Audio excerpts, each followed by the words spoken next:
Leo Maselli is a story writer who likes to take on fables, stories with underlying meanings. In Indulgence, he tells the story of a young woman who loses touch with her family, and then in returning to San Francisco, she discovers the ominous House of Clocks, where she attempts to turn back the hands of time. Tell me, you must have been very young to have lived here. Yeah, around 2, 3, maybe 4, something like that. And in Happy Goat, a young writer is thrown out of the house by her sister and ends up on a journey to San Francisco. I think it's time for a change. But you gotta trust me on this. It's best for both of us.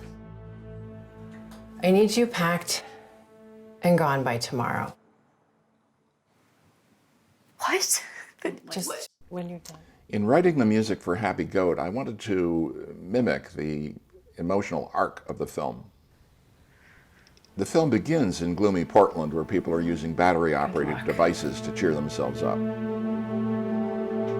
So there's a bit of suspense, a little bit of discord, a little bit of dissatisfaction on top of those harmonies. And cool little fluttering tones for the lamps.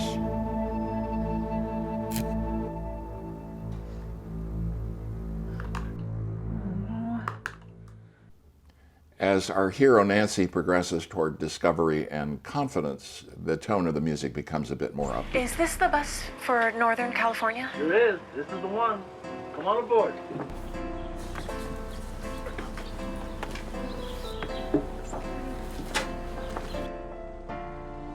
Morning, how you doing? I'm doing great.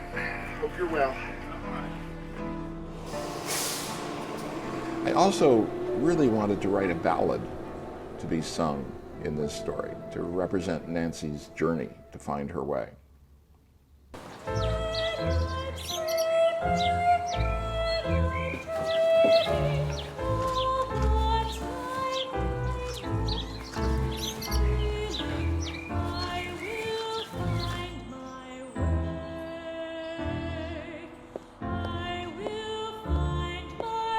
We introduce the ballad where Nancy is wandering through the park and just before she discovers the Goat Man.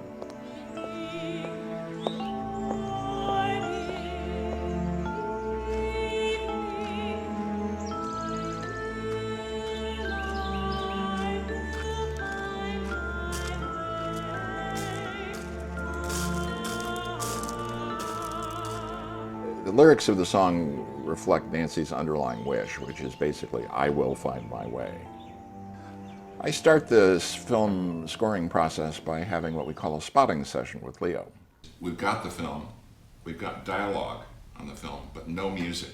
Basically kind of scrub through and look at it scene by scene and figure out what the emotional arc is. So I got the music starting just as she's leaving, so the music helps us transition from this scene to the bus. Yep, works. It's kind of a gentle little, it's the happy theme. That's what it is. Sure is. This is the one. Come on aboard. So you heard what I did there. So I had the happy theme when she was getting on. Then we had, as the sunlight devices came on, we had this kind of wonky sound. And the guitar and piano playing dropped out because it's transitioning to that, and now it's going to get into her conversation with her fellow traveler here. And I left that without any music behind it, just for the time being. And for this film, we had the cooperation of the San Francisco Conservatory of Music. We recorded in a new below ground level studio in the Bose Center in San Francisco.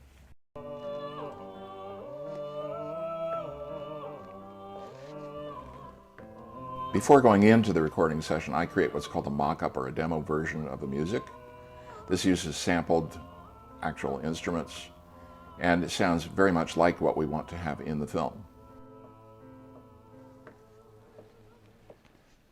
All of these instrumental tracks are pre-recorded and they're transferred to the computer in the recording studio. The vocalists we will record live. We talked about you doubling or doing some additional stuff and kind of ad-libbing. So do the melody line first, which I think is the lower one, and then we'll go back and we'll record just that last section with you, up a third. Then we'll see how it goes. And you just suggested maybe even ad-libbing the whole thing, so we'll ask you at that point. I do prepare a full score for the music, including instruments and vocalists.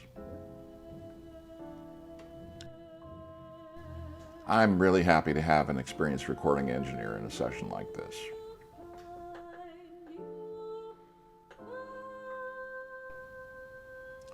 Parsa is going to manage the recording session, taking us all the way through the 5 sections of music that I've prepared. Just run that again, but with a decrescendo from 42 to 43, and then pick it back up going into all the way to 45. To ensure that the vocalists are singing at exactly the right speed so that their vocal is the same length as the scene in the film, This is going to be we create what we call a click to track. D, 2 bars to D at 105. Take 2. The click track goes into their headphones along with a mix of the musicians behind them, so they can hear what they're laying down in the recording studio in real time. I don't bother to say anything. So Parsa's making a lot of really good choices, I think, in terms of the variety and what he's looking for. I agree, yeah. In Studio G, where the vocalists are, it's actually kind of surreal when they're recording, because what you hear is nothing but silence, and then all of a sudden they start singing. So the backup track, the backup instrumentalists are in their headsets, but you don't hear them inside the studio. But the singer hears it all in their headset. In the control room, Parsa and I are constantly discussing, even while recording, we're discussing what's going on. And Emma Markowitz, who's sitting here, is a senior engineer.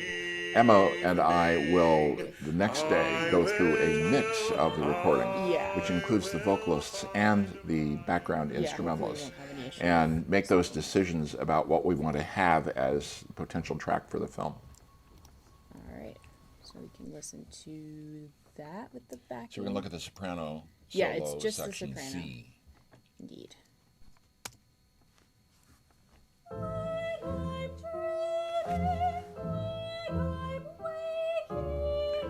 Laying down the recording on the film is really a matter of adjusting the lengths, putting the music track in the right place, using the backup musicians and the vocalists at the correct volume levels, and with certain kinds of effects like reverb.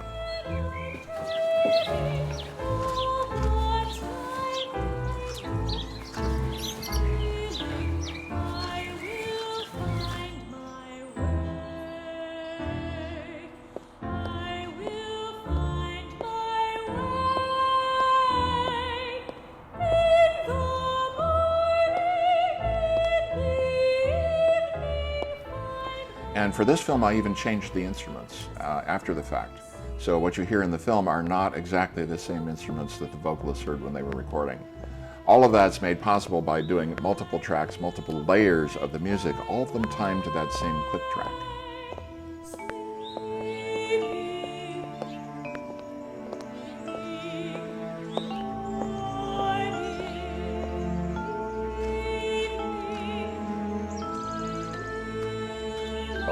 We've got it recorded. We've got multiple takes of 5 pieces of music.